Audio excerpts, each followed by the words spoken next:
Hello guys, मेरा नाम है रवि। स्टडी ग्लो में आपका बहुत बहुत स्वागत है। दोस्तों, सबसे पहले मैं आपको ये बता दूं कि इंडिया का दूसरा प्राइवेट रॉकेट, ठीक है, वो लॉन्च हो चुका है, सफल हो चुका है। देखिए, जो लॉन्च हो चुका है, क्योंकि आज फ्राइडे है तो आज ये लॉन्च होने वाला था, ठीक है। कुछ न्यूज में नहीं है, लेकिन कुछ जगह ये आया है, इंफॉर्मेशन आई है कि ये सफल हो चुका है। अब आप समझ सकते हैं कि ये छोटा रॉकेट है, ठीक है, और प्राइवेट सेक्टर का है और ये दूसरा है, तो इसी वजह से इतना न्यूज में ये नहीं है, हर जगह ये चर्चा में नहीं है, लेकिन बहुत महत्वपूर्ण है अपने आप में। यहाँ पे दोस्तों जो नाम है कंपनी का, उसका नाम है अग्निकुल, और ये जो रॉकेट आप देखेंगे इसका नाम है अग्नि बाण, ठीक है।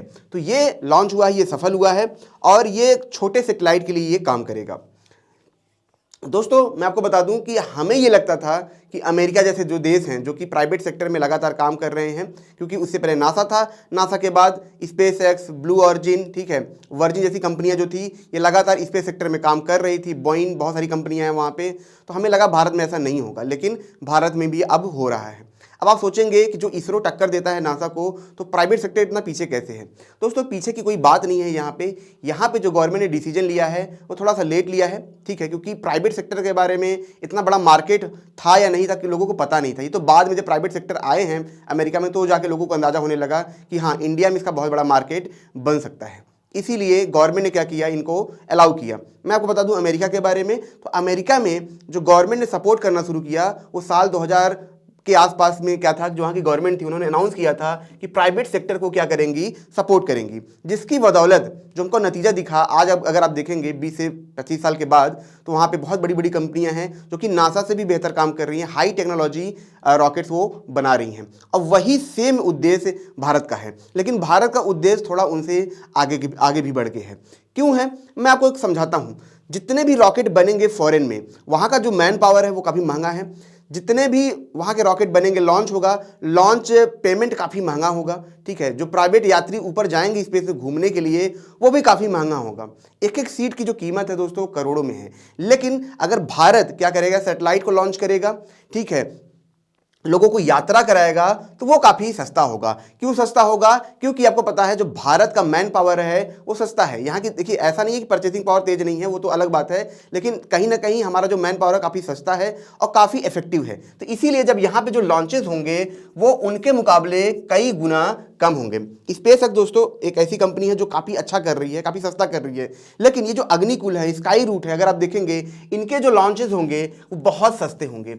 अब क्या होगा जब सस्ते होंगे? देखिए, जब सस्ते होंगे तो जो बाहर का व्यापार है वो इंडिया में आएगा। बाहर की जो कंपनियां हैं या बाहर की जो एजेंसी है वो क्या करेंगी, हमारे भारत की एजेंसियों को, जो प्राइवेट एजेंसी हैं, इनको देंगी ताकि ये काम कर सके और क्या हो सके, व्यापार हो सके। देखिए, कोई भी सरकारी जो स्पेस एजेंसी होती है वो व्यापार की तरफ इतना ज़्यादा मुंह नहीं मोड़ती है। वो उनका मेन मकसद होता है क्या, उनका मेन मकसद होता है रिसर्च पे काम करना, शिक्षा पे काम करना, ठीक है, इन सब चीज़ों में उनका मेन उनका मकसद यही होता है। लेकिन जो प्राइवेट सेक्टर होते हैं वो क्या करते हैं, देश के आर्थिक स्थिति को मजबूत बनाते हैं।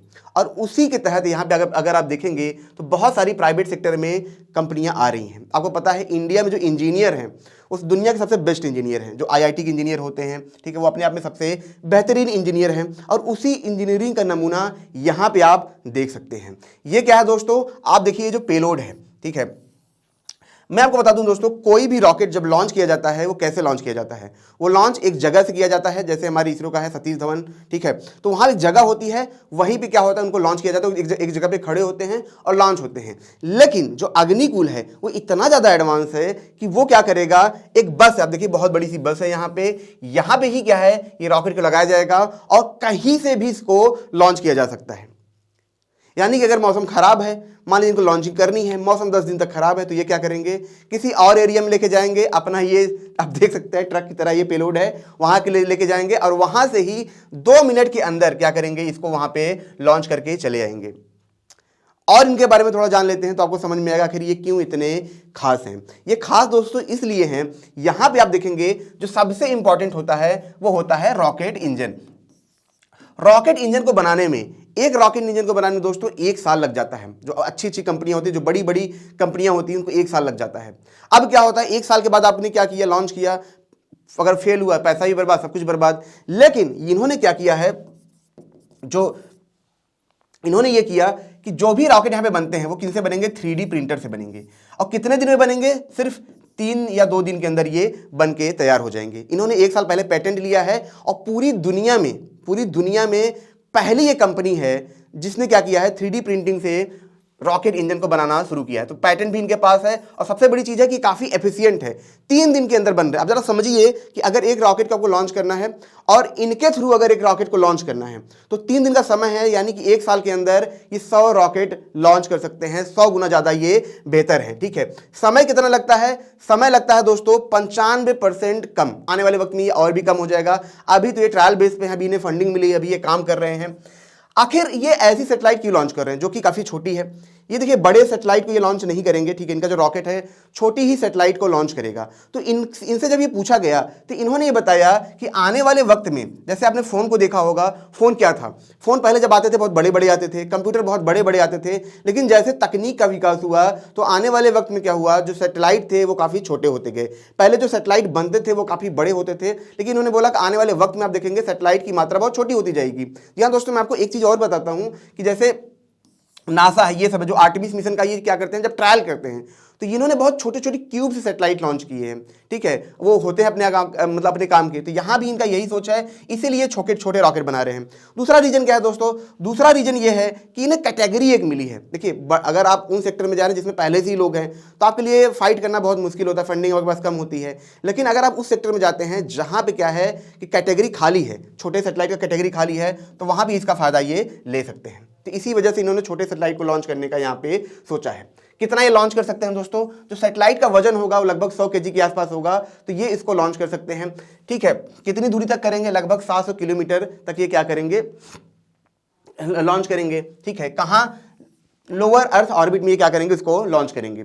अब दोस्तों अगर हम जो रॉकेट है उसकी बात कर लें तो उसकी जो लंबाई है वो कितनी है, 18 मीटर के आसपास है। उसका जो डायमीटर है वो कितना है, 1.3 डायमीटर के आसपास है।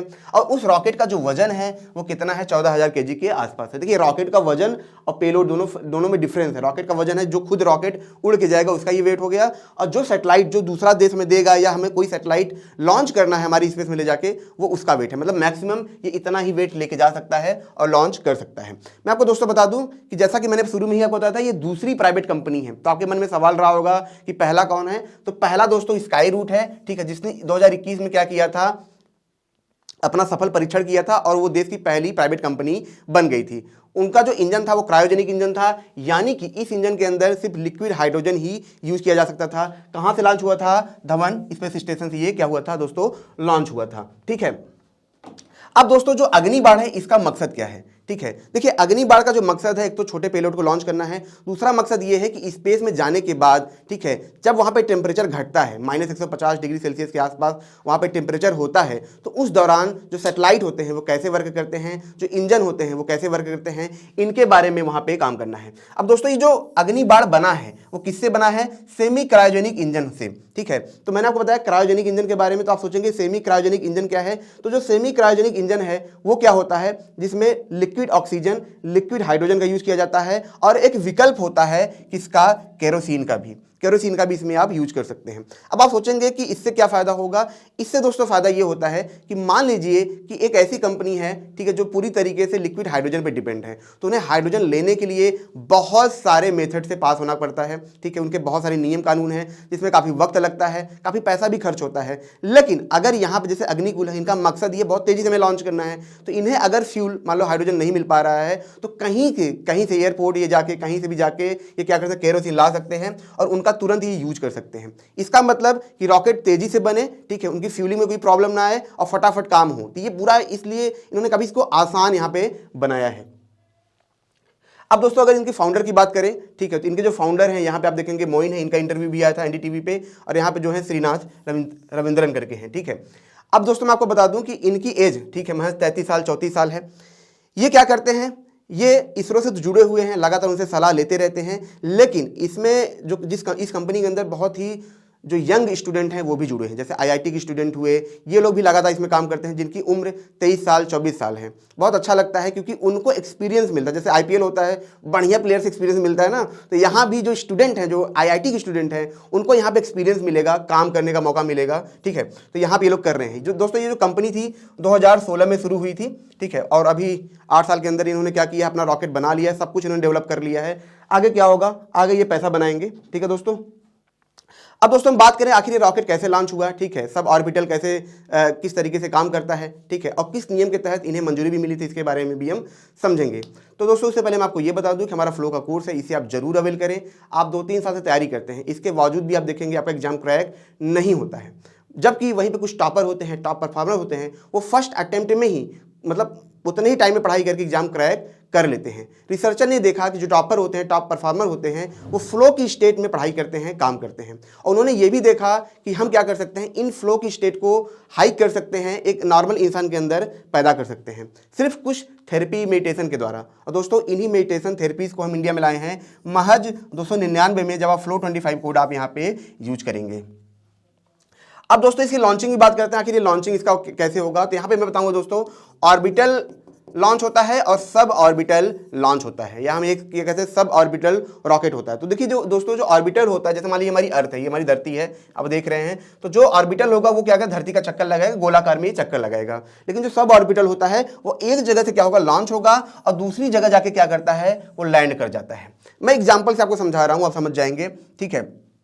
जैसे रिचर्ड ब्रांसन की कंपनी है वर्जिन, ठीक है, तो यहां पे अगर आप देखेंगे इन्होंने जब रॉकेट को लॉन्च किया तो ये कैसे स्पेस में यात्रा कराते थे, ये कराते थे यहां से जाएगा, ठीक है, उड़ता हुआ जाएगा और यहां से घुमा के, ठीक है, स्पेस में लेके जाएगा और यहां से वापस आ जाएगा। तो ये सब ऑर्बिटल होता है यहां पे।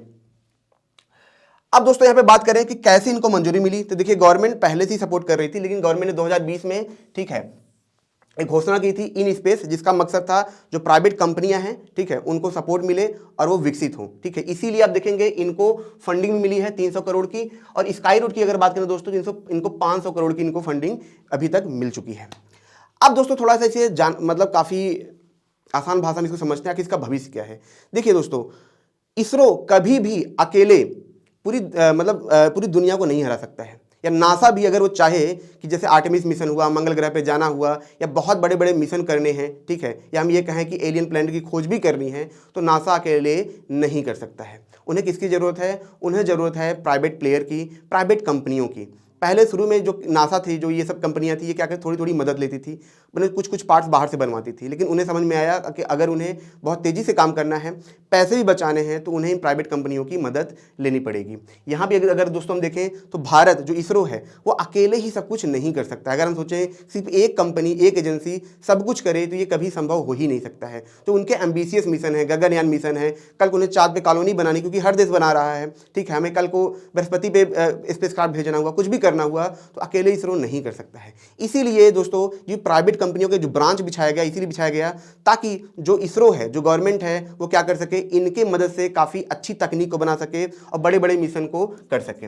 दूसरा क्या रीजन था दोस्तों, दूसरा रीजन ये है दोस्तों कि जब प्राइवेट कंपनियां आई, जब इन्होंने लॉन्चिंग करना शुरू किया, तब जाके लोगों को समझ में आया कि जो स्पेस सेक्टर का जो मार्केट है वो काफ़ी बड़ा है। आपको जान के हैरानी होगी कि अभी जो अंदाज़ा लगाया जा रहा है, लगभग 7 से 8 ट्रिलियन का ये मार्केट बताया जा रहा है। तो आप जरा समझिए कि इतना बड़ा मार्केट है, और उस मार्केट में जो भारत की हिस्सेदारी है कितनी है, सिर्फ 3%। कितना, सिर्फ 3%, जबकि भारत आप समझ सकते हैं कि पूरे स्पेस सेक्टर को डोमिनेट कर सकता है। क्यों, वो है एफिशिएंसी और कॉस्ट। इसीलिए गवर्नमेंट चाहती है कि अगर इस सेक्टर में भारत आगे जाएगा तो यहाँ पे बहुत ज़्यादा हमें जॉब मिलेंगे, ठीक है, और इसका फ्यूचर टिकने वाला है, काफ़ी बड़ा होने वाला है। अब आप सवाल पूछेंगे क्यों, तो सवाल ये है दोस्तों कि इंसान, आपको पता है, उन्हें घूमने का शौक है, ठीक है, वो धरती पे घूम के थक जाते हैं, तो सोचते हैं अब कहाँ घूमें। तो जो प्राइवेट सेक्टर कंपनियां, स्पेस सेक्टर कंपनियां हैं, वो क्या करती हैं, स्पेस में लोगों को लेके जाती हैं, वहाँ पे लोगों को घुमाती हैं, जिसके लिए वो तगड़ा चार्ज करती हैं, तगड़ा पैसा चार्ज करती हैं। अब जाहिर सी बात है, यहाँ पे पैसा बहुत है, एक टिकट पीछे बहुत सारा पैसा है, तो अगर इंडिया ये बनाता है तो क्या होगा, उसकी प्राइस सस्ती होगी, और जब प्राइस सस्ती होगी तो सारे कस्टमर जो बाहर के हैं वो आएंगे। देखिए क्यों आएंगे, इसको भी आप समझिए कि अगर एक टिकट की प्राइस है 1 करोड़ रुपए, कल्पना करिए 50 लाख रुपए है, अमेरिका से किसी को भारत आना है तो कितना खर्चा लगेगा, टिकट कॉस्ट होगा वही लगेगा थोड़ा सा, लेकिन अगर वो भारत आता है और भारत की जो फ्लाइट कॉस्ट है, ठीक है, स्पेस में जाने के लिए, वो कितनी है, 10 लाख, 5 लाख है, या 4 लाख भी हो सकती है, तो उसका तो पूरा पूरा पैसा बच गया। जो 50 लाख वो लगा तो पैसा बच गया, तो उस पैसे में तो 10 बार जा सकता है स्पेस में। तो क्यों अमेरिका के जो ब्लू ऑरिजिन है इन सब में क्यों जाए? वो सोचेगा कि हम भैया भारत में जाके ही क्यों ना करें, वहां पे सस्ता है और टिकट प्राइस 1 लाख रुपए है, 2 लाख जो भी है वो अपना सस्ते में आ जाएगा।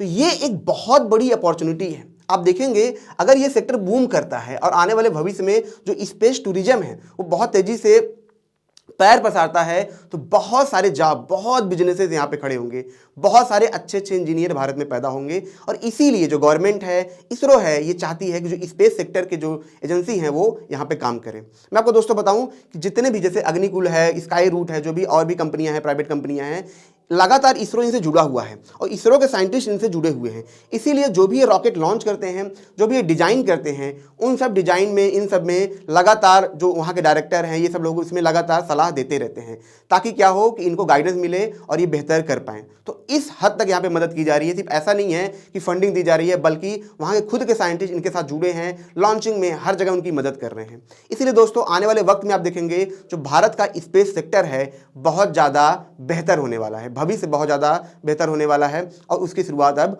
हो चुकी है। तो दोस्तों ये छोटा सा लेक्चर था। अगर ये आपको अच्छा लगा हो तो इसे लाइक करें, कमेंट करें, शेयर जरूर करें। मिलते हैं नेक्स्ट लेक्चर में। Thank you so much.